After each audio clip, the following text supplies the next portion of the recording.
வணக்கம் big Boss season 8. So நம்ம விசாலும் சௌந்தர்யா ராணவ் எல்லாருமே பேசிக்கிட்டு இருக்காங்க பெட்ரூமில் உட்காந்து. ஸோ அப்போ வந்து ராணவ் கேட்குறான் சௌந்தர்யாட்ட, சவுண்டு இந்த வாரம் யார் வெளியே போவா அப்படின்னு சொல்ல உன்னுடைய கணிப்புப்படி அப்படின்னு ராணவ் கேட்குறான். உடனே சௌந்தர்யா சொல்லுவாங்க, அதான் நாமினேஷன் முடிஞ்சதுக்கப்புறமே எல்லாருமே பேச ஆரம்பிச்சிருவாங்களே, இது என்ன புதுசாக இப்போ கேட்குற அப்படின்னு சௌந்தர்யா கேட்குறாங்க. உடனே ராணவ் சொல்கிறாரு, நாங்கள் தேர்ஸ்டேக்கு அப்புறம் தான் பேச ஆரம்பிப்போம் யார் போவா அப்படின்னு. உடனே சௌந்தர்யா சொல்கிறாங்க, ஓ டாஸ்க்லாம் முடிஞ்சதுக்கப்புறம் அதில் எப்படி பெர்ஃபார்ம் பண்ணுறாங்களோ அதை வச்சு சொல்வீங்களோ அப்படின்னு. உடனே விசால் சௌந்தர்யாட்ட கேட்டால் என்னை தாண்டா ஃபஸ்ட்டாக சொல்லுவா, போன வாரமே என்னை தாண்டா சொன்னா அப்படின்னு விசால் ஒரு காமெடியாக சொல்லிகிட்டு இருக்காப்புல. ஞாபகம் இருக்கா, ஜெஃப்ரிகிட்ட போய் நான் விசால் போவான்னு தாண்டா நினச்சேன் அப்படின்னு சொல்லுவாங்கள்ல. ஸோ அதை தான் சௌந்தர்யா விசால் சொல்லி காமிச்சிக்கிட்டு இருக்காரு.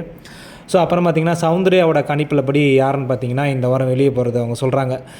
ராணவ் மேபி நீ போகிறதுக்கு வாய்ப்பு இருக்குது, ஏன்னா அவன் கையும் டேமேஜாக இருக்குது, அதனால் மக்கள் உன்னால் விளாட முடியாதோ அப்படின்னு நினச்சி உடனே வெளியே அனுப்புவாங்க அப்படின்னு ராணவட்ட சொல்கிறாங்க. அடுத்த 2 பேர் யாருன்னா நம்ம விசாலும் அருணும் போகிறதுக்கு வாய்ப்பு இருக்குது. ஸோ இந்த 3 பேரில் 2 பேர் யாராவது போவாங்க அப்படின்னு வாய்ப்பு இருக்குது அப்படின்னு சௌந்தர்யா சொல்கிறாங்க. அதுக்கப்புறம் யார் போக வாய்ப்பே இல்லைன்னு சொல்கிறாங்க அப்படின்னு பார்த்திங்கன்னா மஞ்சரி அண்டு தீபக் அண்டு ஜாக்லின், இந்த 3 பேரும் போக வாய்ப்பே இல்லைங்கிறாங்க. பாருங்களா, அந்த 3 பேரில் தான் 2 பேர் லாஸ்ட்டாக இருக்குது இப்போ ஓட்டிங்கில் பார்த்திங்கன்னா. மஞ்சரியும் ஜாக்லினும் லாஸ்ட்டாக இருக்காங்க.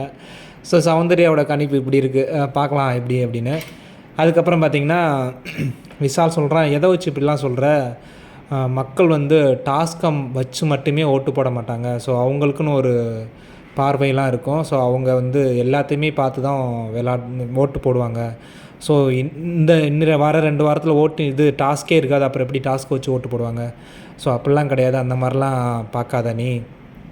அப்படி பார்த்திங்கன்னா டாப் 5ல் தான் நீ சொல்கிற ஆள் 5 பேர் வந்துடுவாங்களே. Deepak Rayan already TTF. So இன்னும் 4 பேர் நீ சொல்கிற ஒரு ஆள் 3 பேரில் ஜாக்லின், மஞ்சரி, தீபக் 3 பேர்.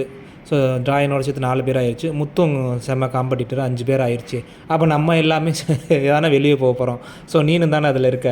ஸோ எல்லாருமே வெளியே போக போகிறோமா? அப்படி கிடையாது.